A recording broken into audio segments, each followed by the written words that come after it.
Alright, so I tried to do a new type of D&D for my players. So they open up a book and show up in a blank white space and their essence. And then I gave them these little models and markers, and I said do whatever you want. And I gave them little pieces of paper. So we ended up with a very, very strong fighter with +2 to stats and everything, all he's got. But later on he ended up dying, and one of our other characters drew him, and I had a little canine half hyena person that liked to bite people. I had a moth that was very attracted to our light spell user, which is our little light spell user. He decided that he did not want to be able to hold items and just wanted to be able to use magic. So he gave a buff to everyone of +2. Later on, he ended up possessing one of our mini bosses and using him for his arms. He ended up carrying a little sword that they found. And then we had a little mouse that was embracing an elder god that was this little duck. For sure it's a duck. And then where do we go? So then we finally get our characters together and we sit them down into here. So we crank this up and the dungeon starts to move. So there wasn't anything here, but our crew decided to have some little fights with these little guys, little black toys that with faces on them. Once they had those fights, I handed them their dice for the game. I told them to write whatever they wanted on it. We ended up with some very interesting dice. I really like to land on this banana quite often. And this one gave us buffs and made people run away and had some 9,001 damage.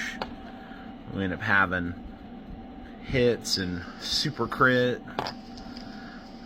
explosions, biting, sucking, just happy faces and sad faces. Once they figured that out, we made it to room 1, and of course we instantly had a dragon with a treasure hoard. It's all doodled up by my players. This one was for me. I summoned up Gecko Dragon, and they end up fighting him by, when they beat my monsters, they got these little black dice, which they could do almost anything with as long as they had imagination. So they used that to summon a girlfriend and take his hoard. They traded him for it. So then we started to move on. So I drew this, but then I let them do whatever they wanted. So they end up drawing a little dungeon. This is where they got the Minotaur body. Coming out here, we had some more loot. And I had asked my players earlier what their biggest fears were. So one of my fears were cats and roaches, giant cats and roaches. So we AI generated some of them and then added the eyes and that with Photoshop, put them on these little bases and had them fight for, it looks like spike boots, some tambourines with spikes on them, magic wand with eyes, sword with what was it, a big handle and little blades. And we moved on. So I let them decide what these were, and they ended up being pillars that you played rock, paper, scissors with, and you would get loot, fight a monster, or DM's choice. And so we played through these. So these are the winners, and these are the losers. They had to spend little black ink orbs, which they came up with all that themselves on the fly. And then we got to here, and from here, all I had was this, this, and this, all the way to that little island. And we summoned up a whole bunch of dead bodies. What do we got here? A fish with a little horn. And this was their favorite. So this is Loch Ness Grandma. So they end up paying Grandma to ferry them across it on her cookie tray. And they had a blast with that. We moved to this, which I'll let you get a kind of idea on what happened here. Those are very fun girls on our island that's shaped interestingly. So we did that, and we moved on, and they started getting very creative. So this became, we had a little, you could put the little black gems in here to upgrade your weapons, which we did a few of those. We used one of our players' spell dice when they land on this to do magic. Random things would happen. We had books on the table, but only 2 characters with 0 intelligence and 10 intelligence came in here to look at the books, so nothing happened there. This is a big screen TV right here, a lounging area for the bad guys, which we found out was our players, and they decided that movies watched on this screen would make the bad guy win. So we watched The Labyrinth, and Bowie kept the baby and got Sarah in here. And we got a bathroom, which, you know, when's the last time your D&D character used the restroom? We had a little carousel with a clown that surprisingly got friends forever. It's one of our dice. They just became friends with him and juggled for him and was entertaining enough to live, apparently. And we have a little rec room with a doggy bed and some plates of food, and it's a bed with a quilt, but to me it looked like it was a bed with fishnets on, so it was a sexy bed mimic. And then they broke down a little wood door here, and all these had loot or the little black dice in them, so they picked up a few there. And we moved on to this little room, which had a DJ that you had to perform a dance here to get through. A lot of them did a bunch of different stuff. We had the disco ball character decided to strobe out, but he couldn't figure it out, and you know, the muscle man couldn't figure it out, so they conjoined into one being and were able to dance that one out for him. And then they split down this hallway, and this just was a circle when I handed it to them, so they added a big mouth. So I had a lot of flying people at this point, so they jumped, a lot of them jumped over here and then performed a jump puzzle here. The brute fell in, and they swirled around in here like the little coins.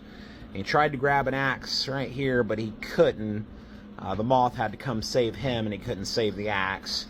So they grabbed, the duck elder god grabbed the sword, and they pulled it out with it. It was a pick sword.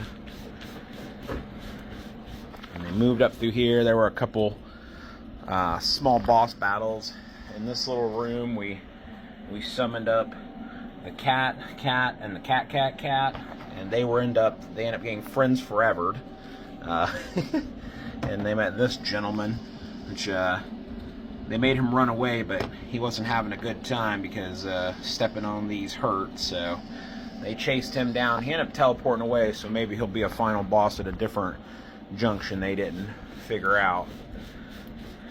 So run down the long hallway, and they met our final boss, which was this guy. I really like him.